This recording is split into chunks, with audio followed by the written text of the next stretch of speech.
पाकिस्तान का एक permanent role है, सिक्योरिटी के रोल के ऊपर है, एक जियोपॉलिटिकल रोल है, एक मीडिएटर से बड़ा रोल है। और जो रशिया है उनका यूरेशियन सिक्योरिटी आर्किटेक्चर आ चुका है। इस सब में ट्रेड, कनेक्टिविटी, इकोनॉमिक एक्टिविटी, इस सब में पाकिस्तान जुड़ गया है। मतलब वेस्ट एशिया में आप ये मान के चलिए, पाकिस्तान साउथ एशियन कंट्री है और वेस्ट एशिया में उसकी हर जगह जरूरत है। कि उन्होंने ये कहा है कि इजराइल को आज पूरी दुनिया में अमेरिका के अलावा कोई भी उनके साथ नहीं खड़ा है। वो बताना भूल गए कि हिंदुस्तान खड़ा है इजराइल के साथ। तो हमारी शुरुआत पाकिस्तान से होनी है, हमारी शुरुआत चीन से होनी है, यहाँ से हमें शुरुआत करनी है। क्योंकि जैसे कि आज न्यू वर्ल्ड ऑर्डर के तहत हमारी फॉरेन पॉलिसी साफ दिखा रही है, हम अपने रिश्ते इजराइल के साथ मजबूत कर रहे हैं, कमजोर नहीं कर रहे हैं। वेस्ट एशिया में जो बड़ी ताकतें हैं, एक तो क्वाड बन गया है, उस क्वाड के अंदर है टर्की, उसके अंदर है इजिप्ट, पाकिस्तान और सऊदी अरेबिया, 4 बड़ी बड़ी कंट्री ये आपस में बात कर रही हैं। वो मुस्लिम कंट्री है जिसके पास न्यूक्लियर वेपन्स है। तो मैं आपसे ये कहने की कोशिश कर रहा हूँ कि पाकिस्तान का जो ओहदा है न्यू वर्ल्ड ऑर्डर में परमानेंटली बहुत बड़ा हो गया है, ये हमें समझ। एक दौरा बताया जा रहा है, इससे पहले ईरान के विदेश मंत्री और साथ साथ गालिबाफ जो कि चीफ नेगोशिएटर हैं, दोनों ओमान भी गए हुए थे। यानी अलग अलग अब देशों का दौरा भी हो रहा है। तीसरी बड़ी खबर इस मामले में ये भी है कि जो सैंक्शंस हैं वो पार्शियली, इन चीज़ों का पता लगाने के लिए कि आखिर जो ये खबरें हमारे पास आ रही हैं, इन खबरों के पीछे की खबर क्या है, कैसे समझा जाए कि जो कुछ हमारे सामने हो रहा है वो क्यों हो रहा है और आगे क्या होगा। सबसे पहले प्रवीण साहनी जी, स्विट्जरलैंड में जो कुछ हुआ उसको आपने भी देखा, मैंने भी देखा, लेकिन जो मैंने नहीं देखा वो आपने क्या देखा वहाँ? देखिए, सबसे बड़ी बात यह है कि स्विट्जरलैंड जब ये दोनों साइड्स गई हैं, दोनों साइड्स इस लड़ाई को खत्म करना चाहती हैं। ईरान चाहती है पीस, ईरान लड़ाई जीत चुका है। ट्रंप के पास, अमेरिका के पास कोई चारा नहीं है क्योंकि वो लड़ाई हार चुके हैं और उनके पास कोई मिलिट्री ऑप्शन नहीं है। तो जो भी वहां पर ड्रामा हुआ या नाटकबाजी जो आपने बयान किया हुआ, उसका एंड नतीजा ये निकला है कि जो हाई लेवल कमेटी है फ्यूचर टॉक्स के लिए वो बन गई है। हाई लेवल कमेटी में होंगे गालिबाफ, अरागची, जेडी वांस, prime minister of Pakistan and prime minister of Qatar. तो ये तो हाई लेवल वो जो कमेटी है वो बन गई है। उसके साथ साथ 4 ग्रुप्स और बन गए हैं। एक है जो कि सैंक्शंस को देखेगा, एक न्यूक्लियर इश्यूज को देखेगा, एक रिकंस्ट्रक्शन एंड इकोनॉमिक डेवलपमेंट देखेगा ईरान की, और एक जो है जो एमओयू साइन हुआ है उसको मॉनिटर करेगा और उसकी इम्प्लीमेंटेशन देखेगा। साथ में क्या हुआ है, एक डी कॉन्फ्लिक्ट सेल भी खुल गया है, वो सिर्फ लेबनान के लिए है।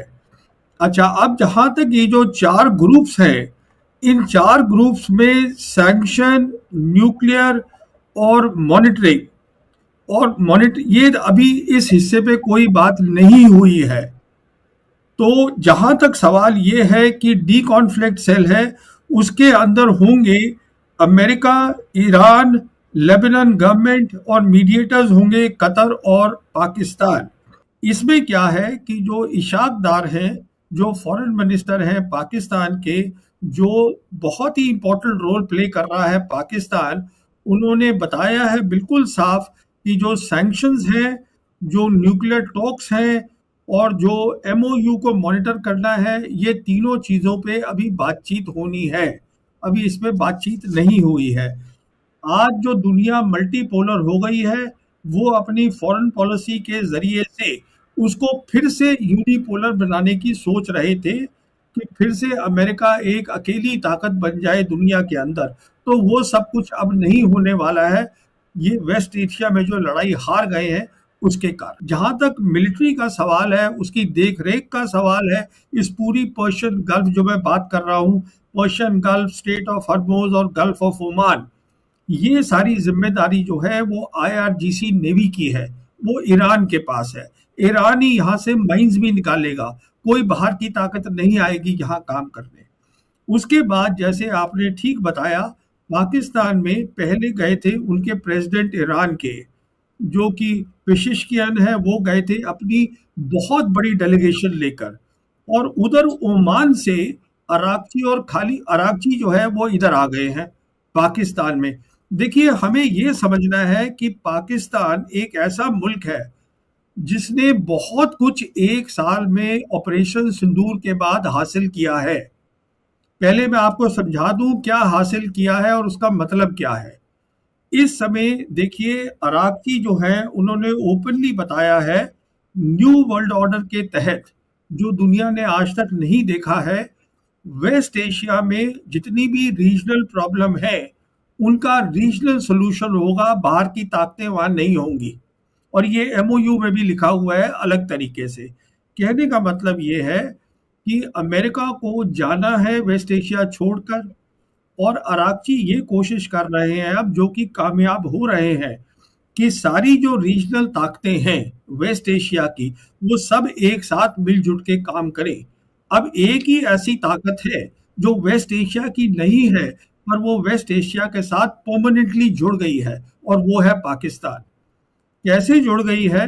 वेस्ट एशिया में जो बड़ी ताकतें हैं, एक तो क्वाड बन गया है, उस क्वाड के अंदर है टर्की, उसके अंदर है इजिप्ट, पाकिस्तान और सऊदी अरेबिया, चार बड़ी बड़ी कंट्री ये आपस में बात कर रही हैं। फिर जो ये एमओयू है, देखिए ईरान ने इस एमओयू का नाम दिया है इस्लामाबाद एमओयू, जो कि अमेरिका ने नहीं दिया है, अमेरिका ने उसको सिर्फ एमओयू बोला है। तो जहां तक एमओयू का ताल्लुक है, उसके अंदर कतर जुड़ गया है एज मीडिएटर, पाकिस्तान जुड़ गया है एज मीडिएटर, और ईरान और अमेरिका तो है ही उसके अंदर। तो अब ये जो डेलीगेशन वहां गया है, अब रिश्ते और बेहतर करने हैं ईरान को पाकिस्तान के साथ। पाकिस्तान का एक परमानेंट रोल है, सिक्योरिटी के रोल के ऊपर है, एक जियोपॉलिटिकल रोल है, एक मीडिएटर से बड़ा रोल है। मतलब वेस्ट एशिया में आप ये मान के चलिए, पाकिस्तान साउथ एशियन कंट्री है, पर वेस्ट एशिया में उसकी हर जगह जरूरत है। अब वो जो गए हैं, जो अराकची हैं और पेशिशकियन, जो अपनी बहुत बड़ी डेलीगेशन लेके पाकिस्तान गए हैं, अब वो बातचीत वहाँ हो रही है इकोनॉमिक इश्यूज पे, सिक्योरिटी इश्यूज पे, मिलिट्री इश्यूज पे, टेक्नोलॉजी के ऊपर, तो सब कुछ हो रहा है। देखिए, पाकिस्तान आज एक ऐसा मुल्क है मल्टीपोलर वर्ल्ड में, जहाँ तीन बड़ी ताकतें हैं, अमेरिका, चाइना और रशिया, उन तीनों के साथ उसके रिश्ते जो है बहुत अच्छे हैं, जो और किसी कंट्री के नहीं है। पाकिस्तान वो मुल्क है जो अमेरिका ने तय किया है, यूरोप ने तय किया है, रीजनल कंट्रीज वेस्ट एशिया की ने तय किया है कि उसने ऑपरेशन सिंदूर में अपनी कन्वेंशनल मिलिट्री कैपेबिलिटी अच्छी दिखाई। वो मुस्लिम कंट्री है जिसके पास न्यूक्लियर वेपन्स है। तो मैं आपसे ये कहने की कोशिश कर रहा हूँ कि पाकिस्तान का जो ओहदा है न्यू वर्ल्ड ऑर्डर में परमानेंटली बहुत बड़ा हो गया है, ये हमें समझना है। एक दुश्मन देश के तौर पे जाना जाता है और जाहिर है एक टेरर का स्पॉन्सर रहा है, उस लिहाज से भी एक झिझक भी जो जिन लोगों में थी उनमें भी देख रही हूँ मैं। ब्रह्मा चलानी जैसे लोग भी ये कह रहे हैं कि पाकिस्तान का ओहदा बड़ा है, लेकिन एक ओहदा एक तरफ है और दूसरी तरफ है उसकी यूटिलिटी, कि किस वजह से ऐसा हो रहा है। ऑपरेशन सिंदूर की वजह से जाहिर है वेस्ट एशिया में तो उसका असर नहीं होगा, तो मुझे ये बताइए इसकी वजह क्या है? क्या पाकिस्तान का फ़ायदा ये है कि जो भी, यानी एक ऐसा देश जो सऊदी अरब से भी नज़दीक है, ईरान से भी नज़दीक है, अमेरिका से भी नज़दीक है, इन सब से लगातार बातचीत कर सकता है। लेकिन सबसे बड़ी बात जो भारतीय कमेंटेटर्स कहते हैं वो ये, अभी भी जिस तरह से हम देख रहे हैं कि विदेश मंत्री और राष्ट्रपति वहाँ गए, कि अमेरिका जो कुछ भी करवाना चाहता है वो सीधे कराने के बजाय वो चला जाता है पाकिस्तान के रूट से। तो पाकिस्तान भी खुश होता है कि हाँ ठीक है, हमने आपके लिए काम कर दिया, और असुविधा नहीं होती, इनकन्वीनियंस नहीं होता अमेरिका को। देखिए, जब तक ये न्यू वर्ल्ड ऑर्डर क्या है, जो मैंने आपको बहुत मुख्तसर तरीके से बताया, इसका मतलब ये है कि जो रीजनल कंट्रीज हैं वो रीजनल सॉल्यूशन निकालें रीजनल प्रॉब्लम्स का, अपने मसलों का हल खुद निकालें। इस नए वर्ल्ड ऑर्डर में आप ये समझिएगा, जो आप कह रही हैं, हमें इसको समझना है न्यू वर्ल्ड ऑर्डर को। इसमें आप देखिएगा, जो पाकिस्तान है उसका सऊदी अरेबिया से सिक्योरिटी अरेंजमेंट 1970 से है, कोई नया नहीं है। पर सिंदूर के बाद नवंबर 2025 में उन्होंने फॉर्मल डिफेंस एग्रीमेंट किया। उसके बाद आप देखिए कतर भी उनसे बात कर रहा है। जैसे मैंने आपसे बताया, ये एमओयू में लिखा हुआ है कि अमेरिकन्स को जो है वहाँ वेस्ट एशिया से जाना है। उनको अपनी जो फोर्सेस हैं जो नज़दीक हैं ईरान के, उसको एंड ऑफ द डील तक, मतलब 60 दिन से 30 दिन आगे, मतलब 90 दिन के अंदर अंदर निकालना है। तो कतर से भी वो निकलेंगी। कतर ऑलरेडी बात कर रहा है पाकिस्तान से। तो कहने का मतलब ये है, सिक्योरिटी रोल एक बात है। दूसरी बात ये है कि जब मैं आपसे कह रहा हूं कि उसका जियोपॉलिटिकल ओहदा बढ़ गया है, इसका मतलब ये है जो ये यूरेशियन लैंड मास आज हम देखते हैं नक्शे के अंदर, माइनस वेस्टर्न यूरोप, यहाँ पे सारा काम हो रहा है। यहाँ पर आपके दर्शकों को शायद मालूम हो, बेल्ट एंड रोड इनिशिएटिव आ रहा है, बहुत आ चुका है। और जो रशिया है उनका यूरेशियन सिक्योरिटी आर्किटेक्चर आ चुका है। इस सब में ट्रेड, कनेक्टिविटी, इकोनॉमिक एक्टिविटी, इस सब में पाकिस्तान जुड़ गया है। मैं आपसे ये कह रहा हूं, तो ये सिक्योरिटी एक इश्यू है, बाकी वो नए वर्ल्ड ऑर्डर में जुड़ गया है। और आज जो उसकी जो है रीच है, स्ट्रेटेजिक रीच, वो वेस्ट एशिया में पहुंच चुकी है। तो देखिए, जब तक हिंदुस्तान के एनालिस्ट और सरकार सच्चाई नहीं समझेगी न्यू वर्ल्ड ऑर्डर की, हम अपनी फॉरेन पॉलिसी को कभी भी ठीक नहीं कर पाएंगे। ये मेरा कहना है। तो इसमें झिझक की कोई बात नहीं है। हम डिस्कस कर रहे हैं न्यू वर्ल्ड ऑर्डर और उसमें पाकिस्तान का रोल क्या है। और इससे पहले भी आप कह चुके हैं कि कॉन्फ्लिक्ट नहीं बल्कि कॉपरेशन का ये दौर है और दोनों के बीच रिश्ते फिर से बहाल होने चाहिए। और आप नहीं, हम तो कहेंगे इस देश को जो चलाने वाली संस्था है आरएसएस, वो तो खुद कह रही है कि बातचीत का मौसम आ गया है, बातचीत का अब वक्त आ गया है। लेकिन साथ साथ आर्टिकल्स लिखे जा रहे हैं। अभी भी एक मेजर न्यूज़ वेबसाइट पर मैं आर्टिकल पढ़ रही थी कि पाकिस्तान ये बहाना बना रहा है, दिखा रहा है कि वो पीस टॉक्स करना चाहता है या पीस टॉक्स में एक मीडिएटर का रोल अदा करना चाहता है। उसका फ़ायदा दरअसल वॉर में है। जितनी देर तक ये वॉर चलती रहेगी उसकी अपनी एक हैसियत बनती और बढ़ती रहेगी और पूरी दुनिया को वो दिखाता रहेगा। तो अभी भी इस तरह के आर्टिकल छप रहे हैं। लेकिन मैं ईरान पर वापस लाना चाहती हूँ आपको और ये समझना चाहती हूँ कि ये पूरे जो फसाद है, सिर्फ आउटसाइड कंट्री जो इन्वॉल्व होगी इसमें पूरी तरीके से शामिल होगी, वो है पाकिस्तान। तो हिंदुस्तान को समझना है, क्योंकि हमारे बहुत सारे यहाँ पर इम्पोर्टेंट रीजंस हैं कि हमें वेस्ट एशिया में हमारे वो वर्कर्स काम करते हैं। हमारा यूएई के साथ बहुत, हम वहाँ से तेल लेते हैं, गैस लेते हैं, एलएनजी लेते हैं।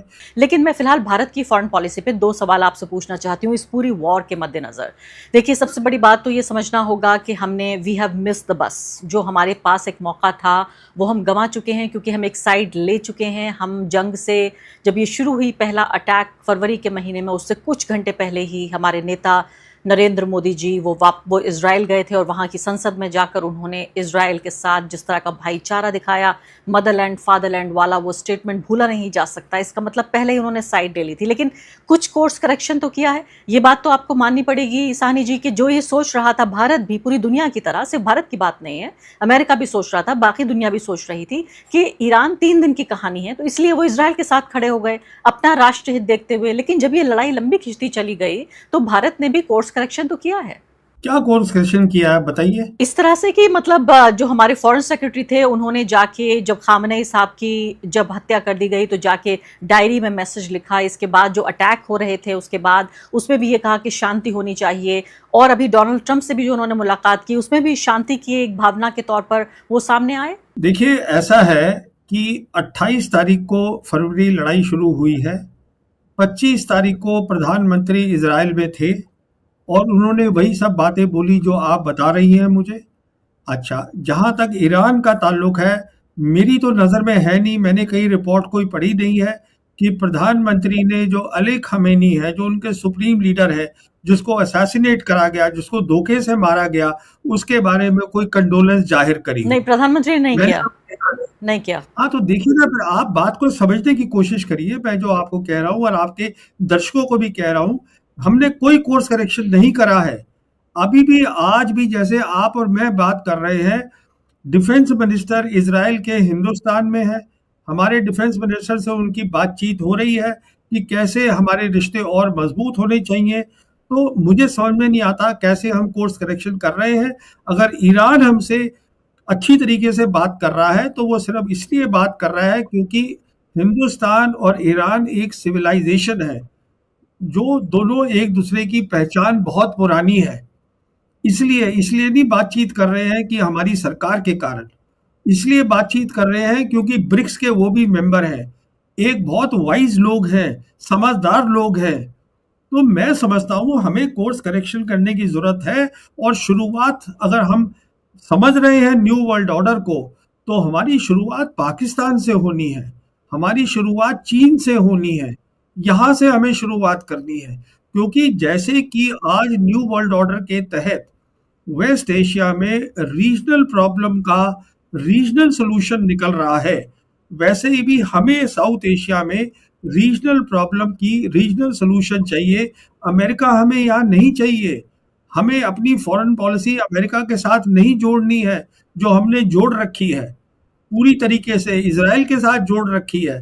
इजराइल आज जेडी वैंस ने कहा है खुलेआम, जो उपराष्ट्रपति हैं अमेरिका के, कि जेडी उन्होंने ये कहा है कि इजराइल को आज पूरी दुनिया में अमेरिका के अलावा कोई भी उनके साथ नहीं खड़ा है। वो बताना भूल गए कि हिंदुस्तान खड़ा है इजराइल के साथ। फिर दो मल्टीपोलर वर्ल्ड है, तीन बड़ी ताकतें हैं, चाइना और रशिया सपोर्ट करती है पैलेस्टाइन को। तो मुझे बहुत उम्मीद है कि जो काम नहीं हो पाया आज तक, जो कोल्ड वॉर में नहीं हो पाया, जो यूनिपोलर वर्ल्ड में नहीं हो पाया, वो अब हो सकता है। और जब तक पैलेस्टीनियन का मामला शुरू नहीं होगा, इजराइल अपनी हरकतों से बाज नहीं आएगा। इजराइल तब तक सोचता रहेगा कि ग्रेटर इजराइल हम बना सकते हैं, और इसमें कोई शक और शुबा नहीं होना चाहिए। हम अपनी फॉरेन पॉलिसी की बात कर रहे हैं, हमारी फॉरेन पॉलिसी साफ दिखा रही है हम अपने रिश्ते इजराइल के साथ मजबूत कर रहे हैं, कमजोर नहीं कर रहे हैं।